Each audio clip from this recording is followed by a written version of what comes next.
my channel. I hope you guys are having an awesome day so far. So today, as you can tell from the title, I'm going to be doing a slightly different video than I usually do on this channel, and I'm actually going to be testing out viral DIYs. I have literally seen these DIYs like all over the place, and I'm sure you guys have too, so I just thought, let's test them out and do them for you guys so you guys don't have to if you can't be bothered. If you guys enjoyed this video and like DIY stuff, make sure you give this video a huge thumbs up so I know to do more like this in the future. And if you guys are brand new here and you haven't subscribed yet, make sure you do. The button is just down below. It's that big red button. Come and subscribe, come and join the dinosaur family. Yes, I also have a vlogging channel, a little bit of a self-promo here. Make sure you guys are subscribed to my daily vlogging channel too so we can hang out every single day. But without further rambling, I want to see if these DIYs actually work, so let's get into the video. Okay, so for the first DIY, we're going to be creating the famous like watercolor mugs with nail polish. Now, I've never really properly tried this, I don't think. So the first thing you're going to need are 2 white mugs like this. You can have them any shape that you like, but I've just got these ones that are quite cheap from Tesco. The next thing you're going to need is some hot water, which I'm going to put in this little container that I have here. And the next thing you're going to need are some coloured nail polishes. You can literally use any nail polishes that you like. So I've got a blue one and then like a pinky one and then also a nude one. So what I'm going to do is I'm just going to open up these nail polishes and literally just drip them in. I feel like this is kind of a waste of nail polish, but if this works, I think it's going to look really cool. Okay, so now that my pattern slash design is finished, I'm going to take my mug and just literally dip the bottom half into the design. I'm kind of scared to ruin my mug, but hopefully it will work. Okay, here we go. Okay. Do you guys see this? What the heck? Oh my god, that smells so bad. Why is it hanging off of the mug? What am I meant to do? I feel like this hasn't really worked. Like, I don't know what I did wrong. I don't think I did anything wrong because I literally put hot water in, put nail polishes in, and then I dipped the mug in as everyone else does on the internet, and it just came out really, like, not nice looking. So yeah, basically this is what it turned out like. I just don't know what I've done wrong. I don't think I've done anything wrong. I guess it might be the nail polishes I use. Maybe these ones just don't really work so well for this technique. Okay, so I'm gonna give this a second shot and I'm gonna use the blue nail polish now. So again, I'm just gonna drip this in like so. Nothing's coming out. 10 hours later.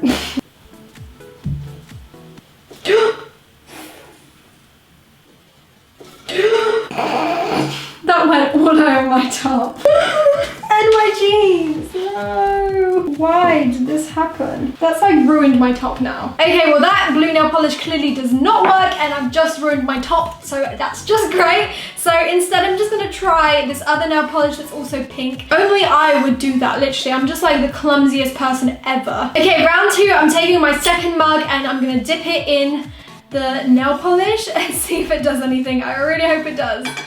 Well, hey, I think this one worked a little bit better. It's still looking quite gloopy, but I feel like that might go away once it's dry. I feel like the nail polish that I used might have been a little bit too heavy, which is why it's kind of clumped up in some areas.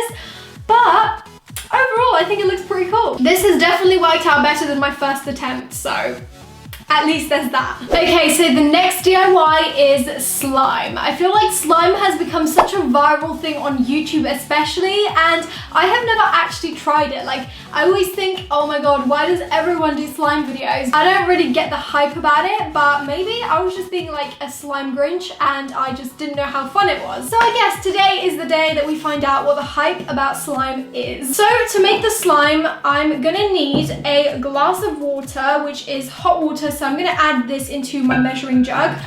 Now, as a substitute for borax, which is what everyone seems to be using for slime, which we actually can't get here in the UK, I'm going to be using this little bad boy, and this is the Alma cleaning gel, and I got this from Aldi. So for those of you out there who live in the UK, this is a great substitute for borax.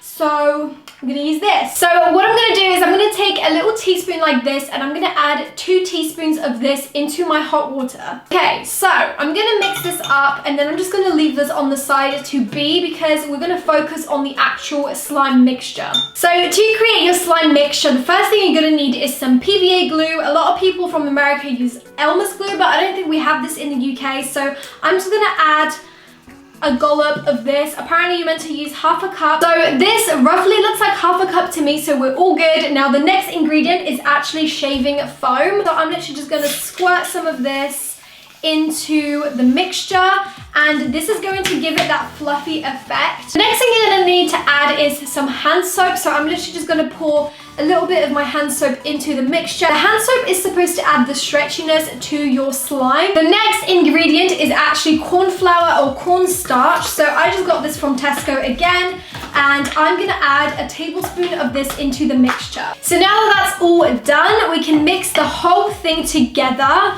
And oh my god, this kind of looks like whipped cream. Like the shaving foam literally looks like whipped cream. So I'm just gonna mix all of this together until it pretty much looks like marshmallow fluff. Now that all of this is mixed, I'm gonna add some food coloring. So the first color that I'm gonna do is red. I'm literally gonna add like half a teaspoon of this into the mixture and hope to god it turns out okay. Oh my god, that looks so pretty. I don't know why, but the color is just going so like gray. It doesn't even look nice. Okay, so I've literally poured the whole blue into this, and I swear if this does not turn out blue, I don't know what I'm gonna do. Okay, so I've mixed up the mixture and this is what it looks like. It actually looks gray. I don't know why. Why is the color not vibrant? Like I just wanted like a baby blue or a baby pink, but it just doesn't seem to work out. So now what I'm gonna do is I'm gonna take my mixture that we did previously, like the borax / water one. I'm just gonna add a few teaspoons of this into the mixture, and this is what's supposed to react with the chemicals in that cleaning detergent, and this should start forming it into the slime. Okay, it's still quite watery, so I think I'm gonna add more of the borax solution. If this doesn't work, I will literally be so disappointed because I followed all of the instructions. I used all the exact ingredients in people's recipes that works for them. I think I might be cursed, guys. I think what this needs is actually a little bit more cornstarch to thicken it up, so I'm gonna try and do that. It's becoming a little bit more gloopy.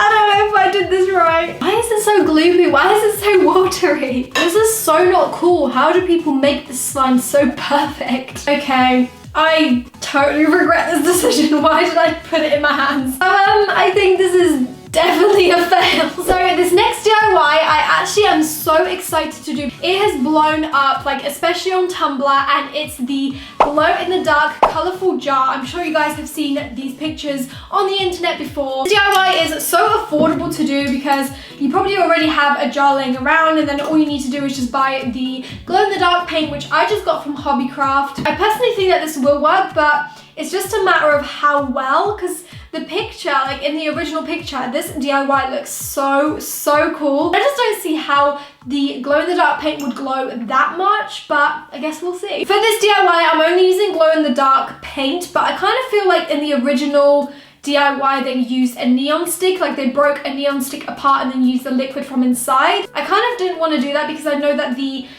inside of a neon stick is actually quite toxic. So I'm just going to be using some glow in the dark paint just to be safe.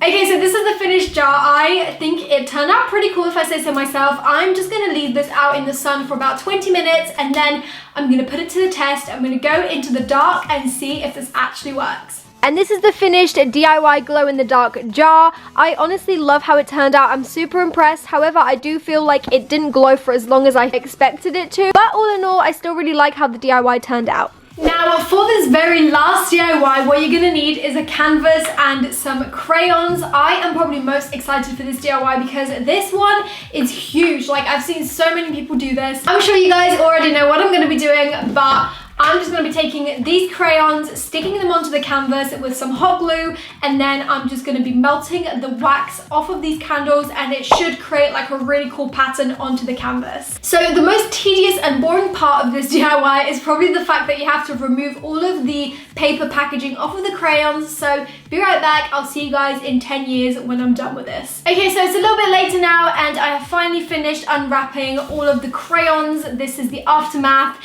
and I'm now ready to hot glue them all together. So I'm just gonna remove them off of the canvas, and I'm literally just gonna hot glue the whole canvas and then stick them on.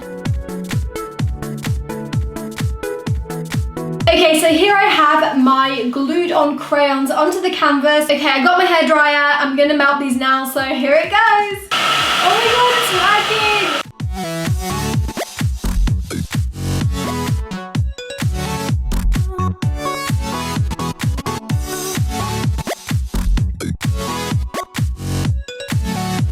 Okay guys, so I think it's safe to say that this has definitely worked and it dried so quick. This looks absolutely amazing. Like, I am obsessed with how well this has worked. I really don't know why I've never tried this earlier. Like, if you guys ever want to do like a project or anything, I would 100% recommend to do this because it's not that hard to do. It's really cheap and affordable to make, but it's honestly such a fun little project. So guys, that is the end of the video, and I am literally so impressed with some of these DIYs. Like, this one is definitely by far my absolute favorite. I had so much fun making this. It's so satisfying to look at the colors as they're like all blending together when you melt them. The one DIY that did not work is of course the slime, and I kind of really don't want to talk about it because it's just so embarrassing that I couldn't get it to work. Like, I just don't understand why it didn't work. If any of you out there are like pro slime making people, let me know down below what I did wrong, if I did do anything wrong. Maybe you can tell me how to successfully make slime because I definitely need help. If you guys enjoyed this video and you would like to see more like this on my channel, make sure you smash that huge thumbs up just down below, and also subscribe if you haven't already because I would love to have you here. Come and join the dinosaur family. Also, don't forget to check out my daily vlogging channel, Roxxsaurus Vlogs, for the behind the scenes of this video. And just in general, go ahead and subscribe because I absolutely love daily vlogging for you all. So yeah, go over there and we can hang out every single day. But that is all from me for today. I hope you guys are having an awesome day, and I'll see you very soon in my next video. Bye!